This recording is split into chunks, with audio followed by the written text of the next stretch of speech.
Okay, welcome to another one, guys. So I'm just going to be showing you how I created this particular design for the client. So let's just jump straight into it. Now, first things first was just to establish the colors that the person wanted for the design, right? So I knew it was purple, so we just went straight with that. I'm not necessarily a fan of just plain white background, so I had to just add a little extra to it, right? To just make it not just a plain purple background this time around.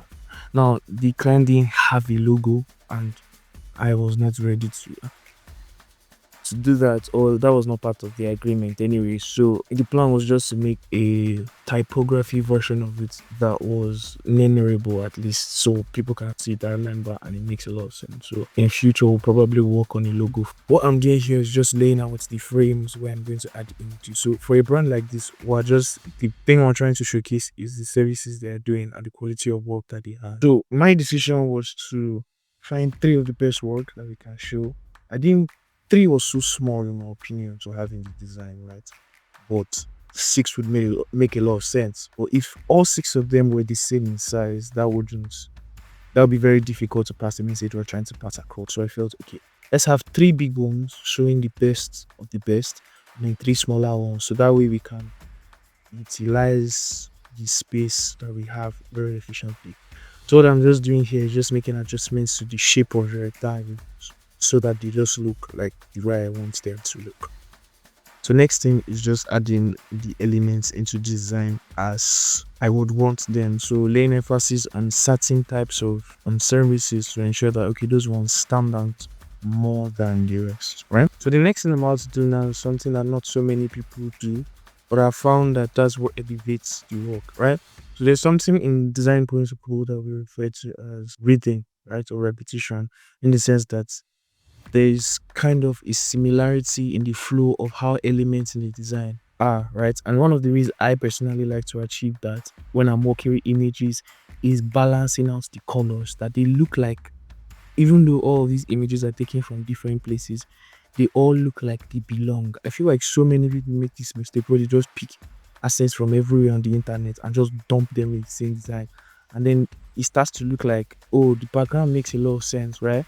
But then the main things or the things in the foreground are not so enticing simply because they've just forgotten or they've not laid emphasis on adjusting the colors to make sure that all of them look like they belong. So that was what I did with this particular piece. Next thing was just adding this rectangle around. I wanted a gold effect, right? I wanted it to be like purple, gold, and white to be the main colors of it. So that's how we did that. Now, what I'm trying to do here is to make sure that the gold effect is not just a plain color. I wanted it to have a little texture and a little depth to it. So what I did was added a foil into that stroke. That was how I did it. What I'm doing next now is just adding the text necessary for the brand, right? This is not good enough as information if like just seeing it alone we can't really tell so much. So we're adding the necessary text so that people who see it can better navigate it. Now, just because of how designs work and the fast-paced generation we're in, just try to stay away from very bulky copies, right? Even if you do have to work with it, try to find a way where you just pick out the essential information in the design, make those bold, right, and eye-catching. And then those things that even if people don't see it, they don't really mind, those things can now be much smaller, right? So just have that at the back of your mind for any other projects that you're doing. So what I'm just doing here is to also ensure that we're following the principle of hierarchy, right? You don't want unnecessary informations to be bigger than they should, right? So here right now, like in order the text, the services that are available is very important. The tagline is also very important. Then the contact. So you see that it's kind of progressing. Your eye is most likely going to go to the cakes, small chops, and surprise packages, the tagline, then the contact. The contact is for those people who are interested in taking a step further, right?